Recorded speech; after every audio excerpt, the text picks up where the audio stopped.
My name is Vasiliy. I am an inspector, and my duty is to protect and observe nature. It's not easy, but it's an interesting and exciting job. I can wander around the taiga for hours and discover something new every time. My workplace is located in the most deserted corner of Russia, on the Putorana Plateau. Every year, from March to November, I leave the city and disappear into the rocky world of the Table Mountains.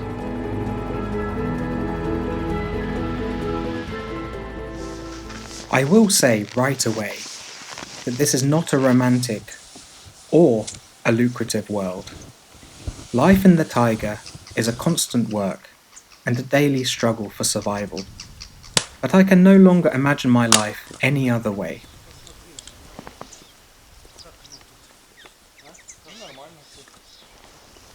It is not safe to live alone in these places. The nearest village is 200 kilometers away. There are no roads, there will be no quick help. That's why other specialists from the reserve sometimes work with me. The Putorana Reserve cordon, where we live, has a beautiful name, the Northern Ayan.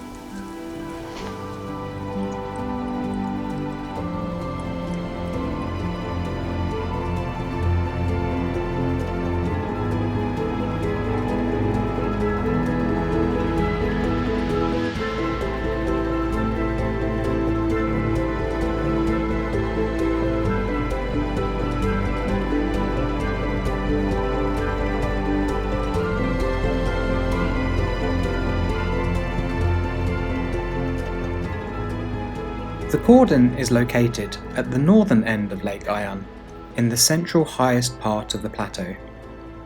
This is the heart of the Putorana Plateau. Many people dream of visiting this secret place to hear its mysterious rhythm.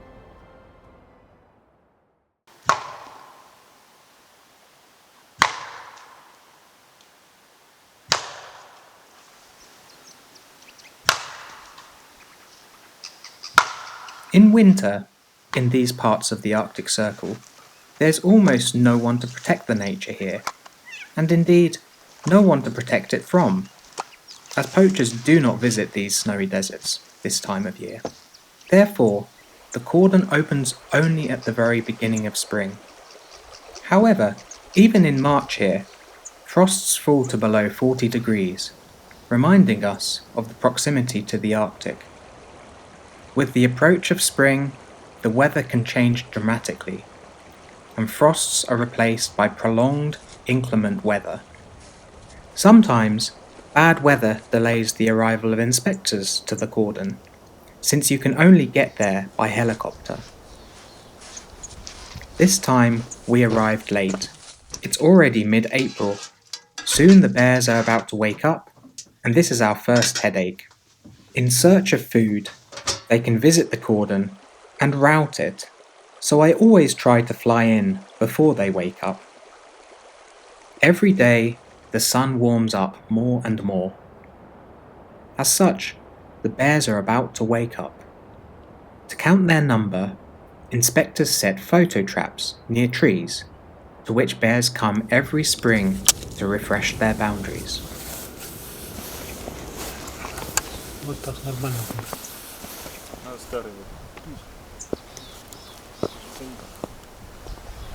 Вот это костяк. Если он подойдет, начнется тереться вот так спиной. Ну да. Вот он эту палку собьет, ловушка как раз его и снимет. Не, утрет спину точно. Тут аккуратно. After setting traps, inspectors go on treks. It is necessary to have time to go around the whole territory as much as possible and conduct animal registration before the spring blizzards erase the traces in the snow. Looking at the animal traces, an inspector defines what animals live in the surrounding area and also counts the number of animals. Subsequently, according to this data, it will be possible to find out about the annual dynamics and quantity of the local inhabitants. As a rule, first we go along the border of the forest, where most of the traces are. In most cases, these tracks belong to partridges and hares. They are attracted to the thickets of shrubbery, where they can find food and hide quickly in case of danger. There is always someone to fear here. They can become easy prey for wolves, wolverines, or falcons. Тут потоптался, понюхал. Одинаковые. Следы, видишь, он прыжками как шут пошел дальше. This year, there were not so many traces of these four-legged predators. Deer do not spend winter in the local valley, which means that there is not enough food for the wolves, as they migrate after the deer. In the depths of the forest, there are almost no traces. Here, the snow is loose and deep, and animals do not come here unnecessarily. Sables often like to visit these forest thickets. These are light animals, and deep snow is not a problem for them. While the inspectors were conducting their census, the king of the taiga wakes up. The bears first go to the river, and to those places where thawed patches have already started appearing. In such places, they can always find thawed carrion and dig up roots, as well as eat last year's berries.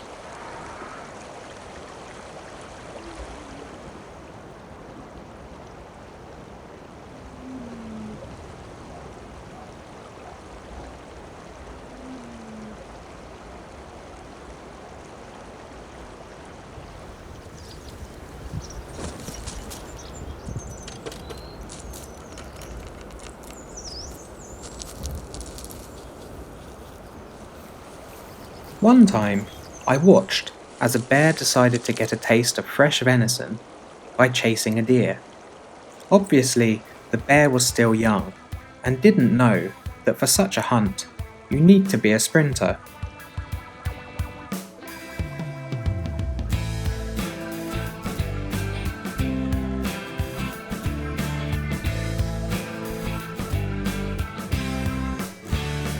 Well, with a few more such attempts under his belt, a young clubfoot will become wiser to this.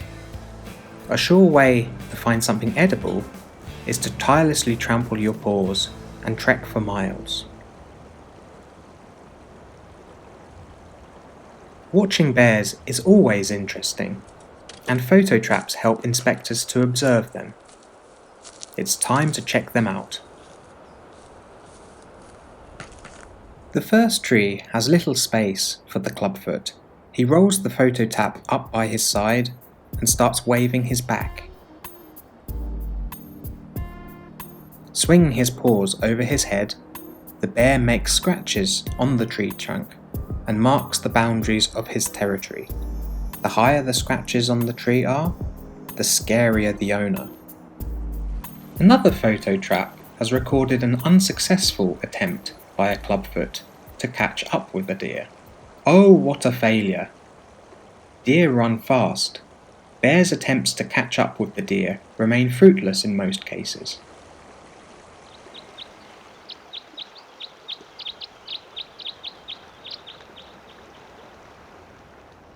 Sometimes I surprise the bear. I put some waste meat under his favourite tree. If an Arctic fox or a wolverine is not the first to detect my bait, then such a find for a bear becomes a real treat.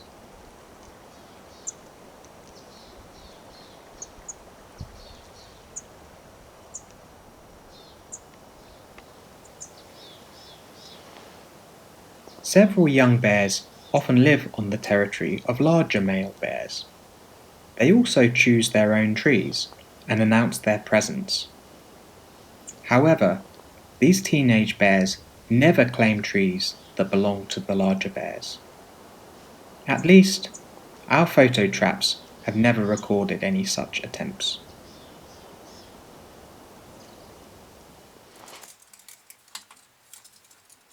At the beginning of May, the bighorn sheep count begins in the reserve. At this time, we will have to leave our cordon and go to the southern tip of Lake Ayan to work with scientific specialists of the reserve. In order not to miss these important events, we set up an automatic weather station and placed the photo traps on the reindeer migration routes. The southern Ayan Cordon. A fuel reserve was made in advance here.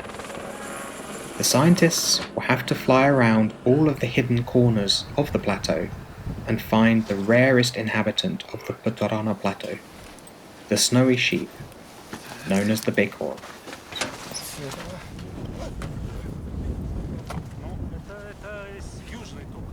Right now, when the frosts have subsided and the slopes are still covered with white snow, is the most convenient time to register animals. It's not an easy task. The main enemy of researchers is the weather. It is unpredictable at this time and can deteriorate overnight. As such, we must hurry. У нас каждый день новый маршрут. Ну вот нам надо сейчас, завтра посмотрим. У нас будет еще время посидеть. Нам завтра надо вообще максимум план это Оран Хибарба, заправиться, потом уйти на Хугдекит, там вернемся, вот эту шишку обойдем. Да, вот ее посмотрим. И вот так вот обратно. Посмотрим. Докит посмотрим, да, пролетим. И сюда вот пошли. Лук вот отсюда перескочим. Заходим, параллельно выходим и обратно. А ты, может, сначала Северный Аян, потом вот так вот? Не, сначала погода, если погода позволяет, мы максимальный маршрут.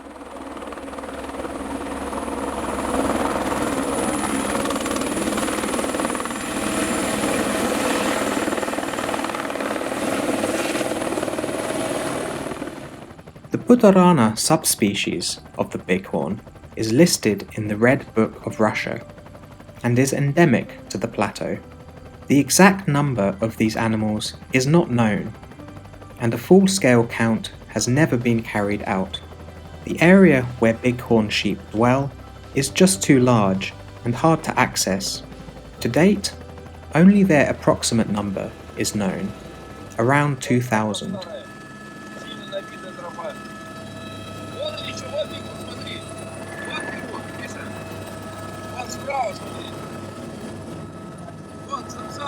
Одна, да, это оттуда. Это она убежала от тех. The weather was cooperating with the scientists, and it took them only 1 week to identify the main habitats of the bighorns and outline the key areas for fieldwork. The next stage is the ground observations that will consolidate the aviation data collected.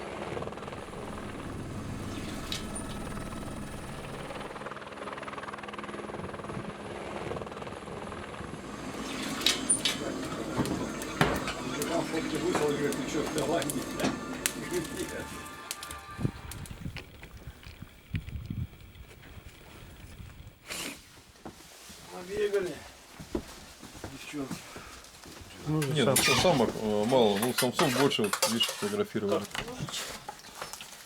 Ну вот это вообще такой пенсионерный парень. Этот ему лет 12-13, наверное, есть 100%. Самое больше вчера было, да? Ну, делайте сам больше. Нет, сегодня хорошо на... Нет, на Вороне хорошо. На Вороне хорошо. Ворон вообще прям вот это богатый. Порадовал. Смотри, Вась, он там копался в нашем этим. Мы-то свою работу делаем. Считаем, то, что мало, это тоже результат. Мы же не делаем, скажем так, результат, чтобы у нас...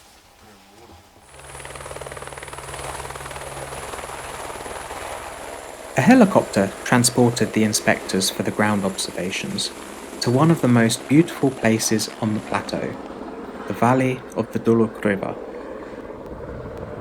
In Soviet times, a scientific base was built here to study the bighorn. Our task is to go around the surrounding mountains, explore the habitats of the bighorn, and count their number and new offspring. We begin our observations with the study of the surrounding slopes and the search for a route to climb the plateau. противоположном склоне от домика за озером Дулук нам сегодня повезло, и мы наблюдаем 4 самок с одним ягненком. Они ходят, пасутся, ягненок периодически подходит к мамке и кормится. Вот, и это редкая такая возможность, когда, не выходя из домика, ты можешь наблюдать за этими чудными животными. The main habitats of the bighorn are rock shelves located above the forest boundary in the pre-summit part of the plateau.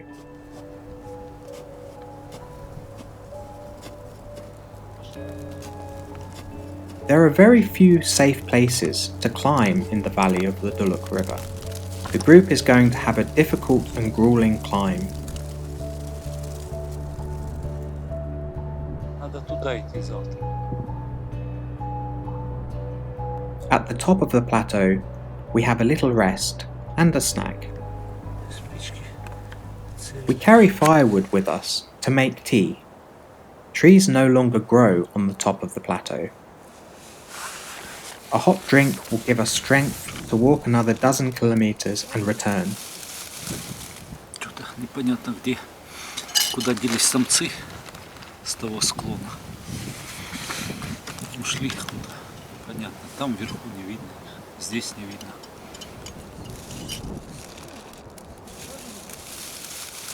Сегодня погода отличная. Мы сидим практически на вершине плато, на левом склоне реки Дулук. Прошли сегодня километров, наверное, 5 по склону в приплотовой части, где как раз живут бараны. Но не встретили ни одного экземпляра. Только их следы жизнедеятельности. Помет на лёжках, вот на таких местах, как я вот сейчас сижу. Вот. И тропочки набитые. Баранов нет. Но ничего. Завтра отправимся дальше исследовать. Найдем. Sometimes a quadcopter is used for animal registration. With this unit, you can observe inaccessible places on the plateau. However, in the spring, the weather is too unstable.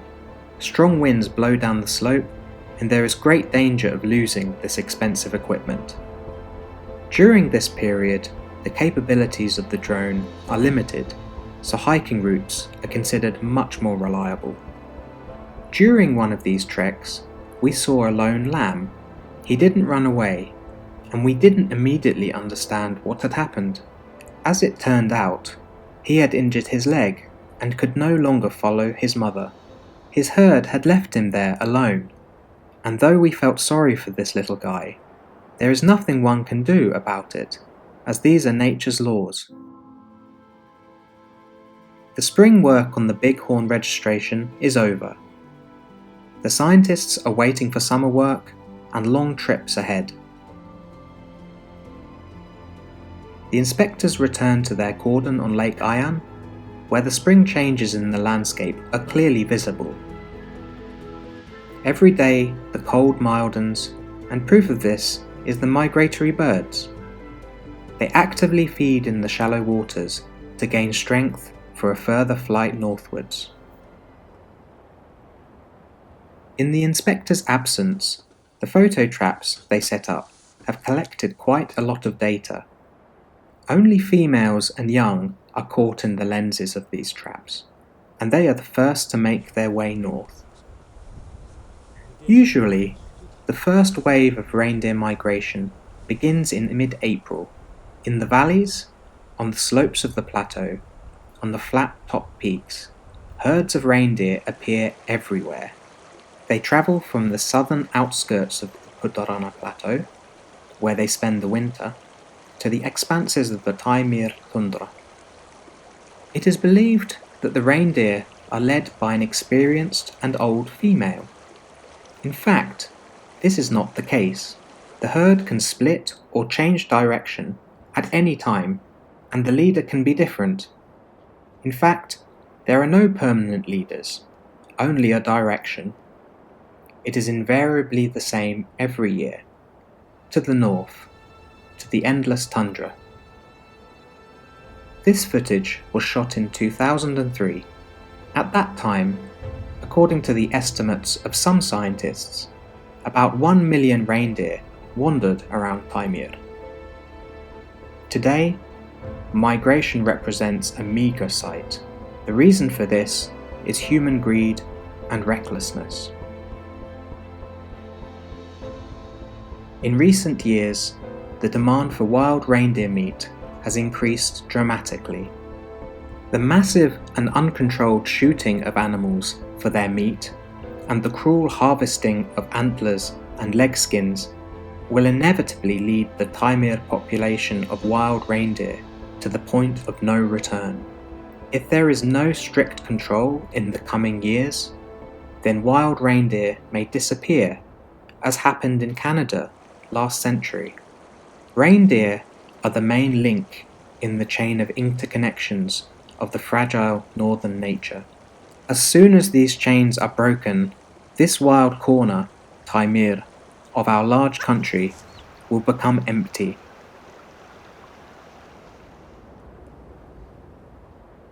With the beginning of migration in the valleys, the main hunter of the deer are wolves. А вот еще один след от нас недалеко. Где? Getting close to these cautious predators is almost impossible. Therefore, we have to use tricks. A bait was laid in those places where the deer go, and a photo trap was placed nearby. It is hoped that the wolves will come to the bait and they can be seen up close. An eagle and buzzard are the first to appear. These predators can see even a small bone from a great height. Without much fear, they flock to a free meal. You can always determine the hunting places of wolves with the help of these birds. They usually circle for a long time over the place where the carrion lies, waiting for their turn for lunch. And here are the wolves. They walked around but didn't dare to get close. Obviously, they sensed that there was a human there.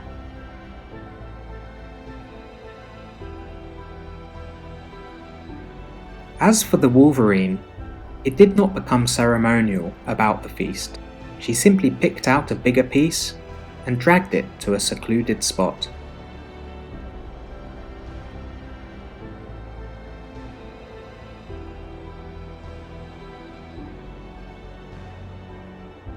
Today, people still blame their blunders and recklessness on the cunning of wolves. But in these places, where the taiga's expanse is controlled only by wolves, I cannot reproach the greys for robbery. Wolves are intelligent and rational creatures, and will not kill for fun. At least, I haven't seen anything like that in my 30 years exploring the north. It's the end of May. We can safely say that spring has begun. The cordon always has some chores to do. It's time to cover the roof of the house and paint the walls, clean the windows, clean and sort out the stove, and add insulation to the floor, remove the wind blown around the cordon, and make new descents to the river. Those of you who have your own home can recognize our worries.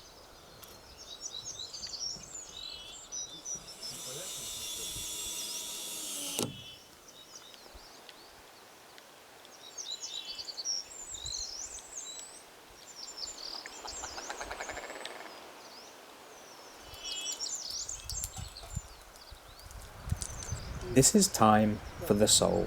A month ago, inspectors planted seeds for seedlings. They have grown, and there is too little space in the cabin for them. I decided to try something, to build a small greenhouse. When you live in isolation from civilization for a long time, you always want something delicious, especially fresh vegetables.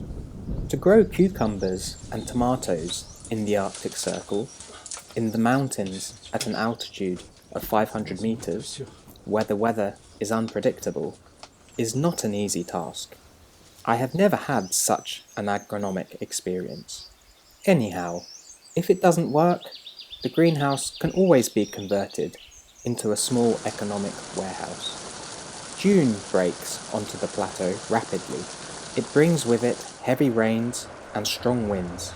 In recent years, thunderstorms and hurricanes have become more frequent. Previously, there were no such cataclysms in these parts. Clearly, the climate is changing, and with it the nature here. Snow in the mountains begins to melt quickly. It's time for the big water. Rain and warm winds destroy the icy shell of the lake, and the ice begins to shift. Tons of ice descend into the river, as if into a giant meat grinder, and the ice is ground and carried away by a fast current. This performance does not last long. We need to hurry in order to stock up on ice. I collect ice for preserving food. A basement cannot be dug out from the stony soil in this area. I cover our food buckets with ice and then place last year's grass on top. And so the fridge is ready. Now, natural cold is guaranteed for a month and a half. By the end of the summer, we move the food containers into the river, where the water is always cool.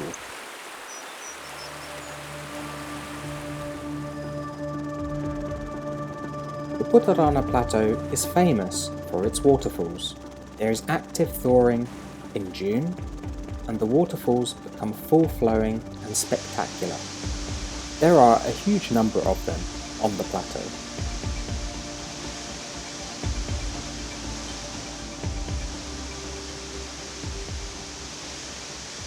The highest waterfall, descending into one stream, is located on the Kanda River. Its height is 108 meters. Waterfalls can be found higher on the plateau, but they occur only during the spring, when the snow is melting, or when heavy rains create temporary watercourses.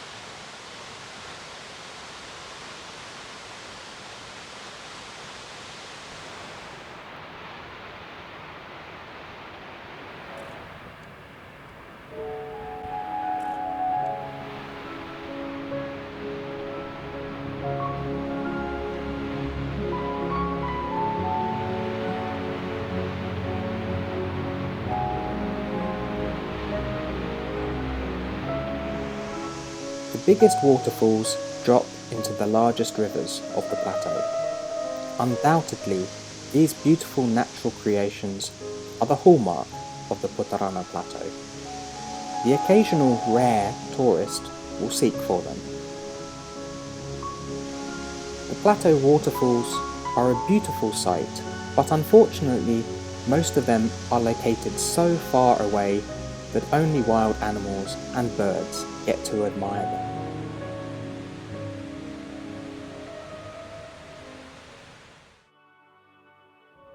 With the onset of summer, it becomes very difficult to observe wildlife. Everything is hidden by green foliage. The only way to learn more about the inhabitants of the valley at this time of the year is to use photo traps. Only birds can be seen frequently here during this period. It is not so difficult to find their nests. Some birds will signal their locations themselves. Surprisingly, nature has conspired such that large and powerful birds, such as buzzards, gerfalcons, and eagles, do not seek to protect their nests when in danger. They take off and start circling and screaming, drawing attention to themselves and the nest. It is clear that these birds protect themselves first, as new offspring can always be bred next year.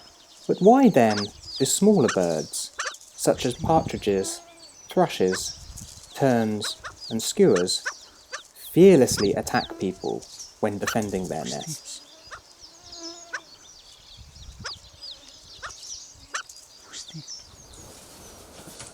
It's been a month since we moved our seedlings to the greenhouse, and here is the first harvest. I can't believe it. It was about 0 that night, and already our vitamin season has begun. Well, a borscht tastes much more delicious with fresh veggies. I did not expect that tomatoes would begin to ripen in the greenhouse in August.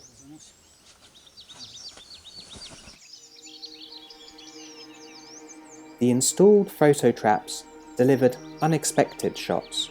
It's a sensation. A lynx was caught in their lenses several times. Lynx have never been encountered so far north on the Putorana Plateau.